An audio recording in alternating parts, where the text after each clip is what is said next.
Let's say you're shooting at a target with a bow and arrow. You line up, you aim, and take the shot. Unfortunately, you're in heavy fog, and you can't see the target. Plus, the target is behind some bushes and out of sight. What do you think your chances are that you're going to hit that target anywhere, let alone in the bullseye? Not very good, right? Well, in our lives, the target is focus. And we seem to miss that target a lot these days, don't we? If we lack focus, we must first identify what that target looks like. We got to know what it means to have focus in our lives. And then we've got to know what adjustments we can make to get out of the fog so we can see the target clearly and hit it every time. My guest today is Erik Fisher. He has some suggestions on those adjustments as we talk focus on the One Simple Thing podcast. It's time to build a better business by building a better you. This is One Simple Thing. Welcome to the show. Dave Kirby here with you. So good to have you with me again today. I just don't ever take for granted the fact that you take a few minutes out of your day and spend it with me. I was with a friend of mine, Frankie, over the last week, and he listens every day. And it just hit me again, just how grateful I am that people actually spend minutes out of their day listening to this show. I just thank you guys so very, very much. And I appreciate those of you who have rated and reviewed us. Appreciate those of you who have told a friend about us. Just really appreciate all that you do. I'm also very grateful for Erik Fisher being on the show. It's been one of my goals since I started this podcast. Erik is a podcaster himself. He has a very successful and popular show called Beyond the To-Do List. I've been a listener of that show since before I started my show. He's also a productivity guru, and he is an author of the book, Hit the Mark, Improve Your Focus, Boost Your Energy, and Make the Most of Your Time. We're going to be talking about those topics over the next few episodes. So, Erik, thank you again for being with me on today's One Simple Thing podcast. You are welcome. Thanks for having me, Dave. Yeah, we were back and forth trying to get this interview scheduled. I'm so grateful that you kind of hung in there with us, and we're able to get it done, because I've been a fan of your podcast, Beyond the To-Do List, for a long time, and it's really an honor to have you on my show. So how did you get into the world of productivity and really that whole concept of beyond the to-do list, of really finding out what really makes us productive? Yeah, well, I was a fan of productivity for longer than I guess I knew of. I always was carrying a list, little, notebook, foldable notebook, whatever, in my pocket with a pen back in the days before cell phones and smartphones, for sure, back in like high school. And I would want to capture my ideas and make sure I didn't forget these things, and also the things that I, needed to do. The other key piece was I just didn't love doing homework in high school, even college for that matter. So it was always me trying to hack getting more done in less time, or getting stuff done faster, or getting it all done, all that kind. I didn't know none of the terminology. I kind of passed over the whole Franklin Covey thing, and finally landed on getting things done and the internet, and sitting in a cubicle doing data entry and taking breaks and surfing and finding, stuff like that, David Allen stuff and Merlin Mann. And so that was, 2003, 4. And that's where I realized, I'm interested in this, because I've been kind of trying to do it myself this whole time. And that was suddenly where it kind of all crashed and hit me at the same time. And I realized what it was. So how long have you been actively kind of working in the productivity field, your podcast, and kind of interviewing? You've had the chance to interview a lot of experts on productivity through that time. Yeah, well, the show has been going on now for just over 3 years, which is great. Honestly, that started 2012. So that was 10 years out, or a little more, from, officially trying to, figure stuff out and get more done and all that. Like there was one point where I was working a cubicle job, and I was able to get all of the work that I would have had to have done in that day in 2 hours a day instead of the 8 hours a day. Wow. So, yeah, that was a good and a bad thing, because, at some point there, that kind of, I didn't have the maturity to take advantage of at that time, that quote unquote free time that I was freeing up there in my cubicle. So, yeah. Well, it's we're focusing in here on your book, and I think that the term focus is appropriate, because your book is called Hit the Mark, Improve Your Focus, Boost Your Energy, and Make the Most of Your Time. And these are hard-earned lessons from your own trial and error and experimentation, but also over those 3 years of interviewing productivity experts, I'm sure. And you kind of use the metaphor in the book of a target, right? What is the target when we're trying to become more productive?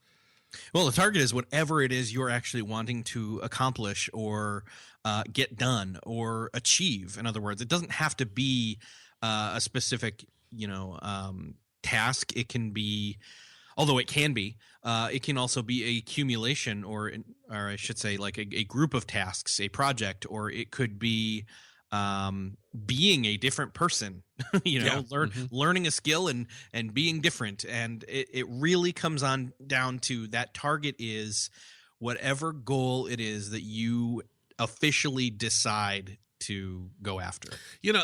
And somewhere there's a disconnect, at least in me, and I think probably other people too. So we have that target, right? And you'd think it would be easy just to keep your eye on the target, but we don't. We look away, not at all. Right? No, it can be very hard. I mean, shoot, I need to wake up every single day and reorient myself to say, okay, where's that target today?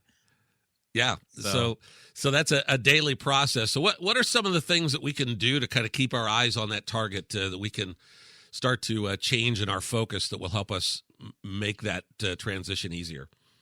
Well, again, mapping out what it's going to take to hit that target. Again, most of the things, if they're bigger goals, aren't going to be a single one and done type task.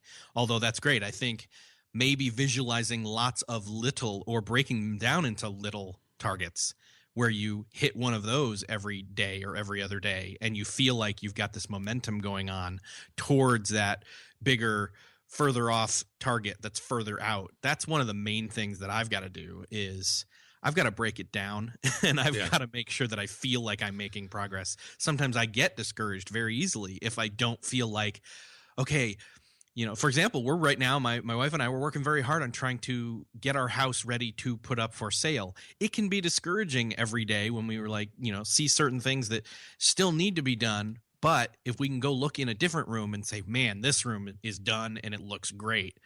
By visualizing that, by being able to celebrate getting some of the things done, it can push you forward.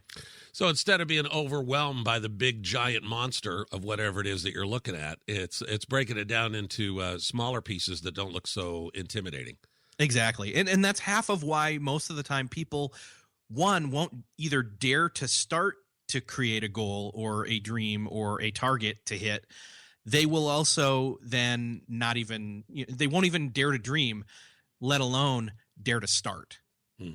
So you got to start. Yeah, exactly. So we're kind of focusing in on this episode specifically on this area of focus, and we're going to talk in future ones here about your energy and your time, et cetera. So one of the things I do when I go to sleep at night is I listen to podcasts because it keeps my mind from wandering. I have this terrible problem. I lay down and it's like the 7,423 things that I didn't think about during the day just hit me all of a sudden, So I listen to either podcasts or I listen to music, and just focusing in on that helps me to keep my mind from wandering. Have you seen any strategies that we can use that work like that in that same way during the day? Instead of us being all over the place, social media, this and that, are there some strategies to help me keep my focus during the day too? Yeah. Well, one is, honestly, you're going to need to know what it is you need to do. You need to admit it. You need to say, okay, these are the things I need to do. And honestly, write them down. I have my hand right here on a small, it's the mini version of a legal notepad. Mm-hmm. And I have, by looking at my calendar and also my project list for today, last night, actually, ahead of time, I wrote down handwritten in a sense committing to doing those things today. Mm-hmm. And then I get the fun part of tangibly, tactfully being able to take a pen and scratch those out when I get them done. And I've already put them in order. So there's something to be said for the pen and paper, isn't there? Because I know for me, if I try to keep all my tasks on like an app, it's easy just to not look at it. Out of sight, out of mind. Yeah. And there's something about having that piece of paper in front of you. Now, when you say you committed, even last night, you wrote down your tasks for today and you committed to getting those done.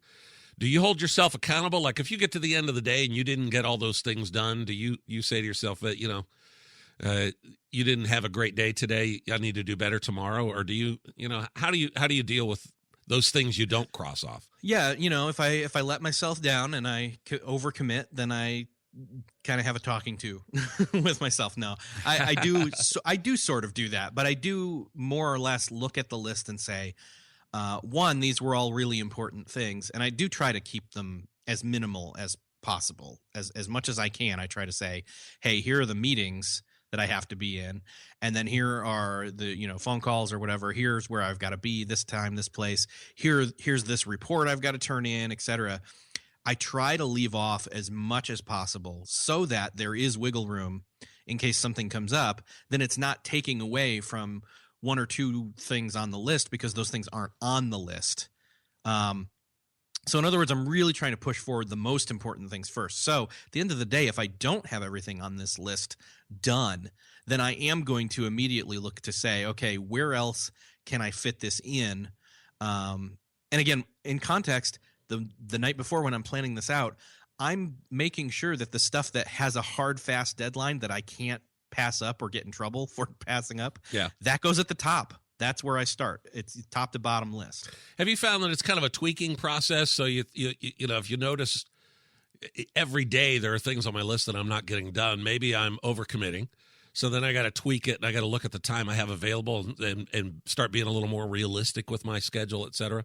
Yeah. Once you start doing that process, every day that you don't get everything done on that list, you get that realization that either one, there's not enough time to do all this stuff and maybe I'm overcommitted, or two, maybe I'm not using my time the most wisely that I can be, and I'm overestimating how much time I think I have, or how much time, or underestimating how much time these tasks take, or the time I'm wasting. Right.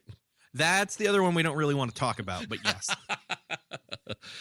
One more question here. We're getting towards the end here, but you talk about the fact that focus is more than just a mental exercise, that there are health and physiology issues that can play a part in our ability to focus too, correct? Yeah, it's got a lot to do. It has more to do with just where your head's at than maybe where your body's at, and even where your emotions are. I mean, we are these human machines that we are biologically made, and your brain could be on target, but if your body is like, running on 2 hours of sleep, you probably aren't going to remember every single thing that you need to. So it's kind of it's a machine. I like that analogy, and all the parts have to be working well for the machine to have the output you're looking for. Yeah, exactly. Yeah. So what would you recommend as we finish out today? Maybe as we call it our one simple thing of the day, kind of a strategy that we can put into practice today that will help us start getting on top of our focus better. Well, I would say stop. Let me frame it positive. I would say start to define your focus. Figure out what are those things that you either are afraid to dream about doing or afraid to start doing, though you already know you need to, and start labeling those targets. Start writing them down, and even then breaking them down into smaller, manageable targets to hit so you can practice and knock out that big one. It's hard to keep our eyes on the target if we don't know what the target is. Exactly. Erik, thank you. I've learned a lot already. Looking forward to having you on the next episode. You're welcome. Thanks. What a nice guy Erik Fisher is, and a smart guy as well, as he shares his thoughts about time management, focus today with us. I would highly recommend. In fact, I'm kind of putting that in practice right now.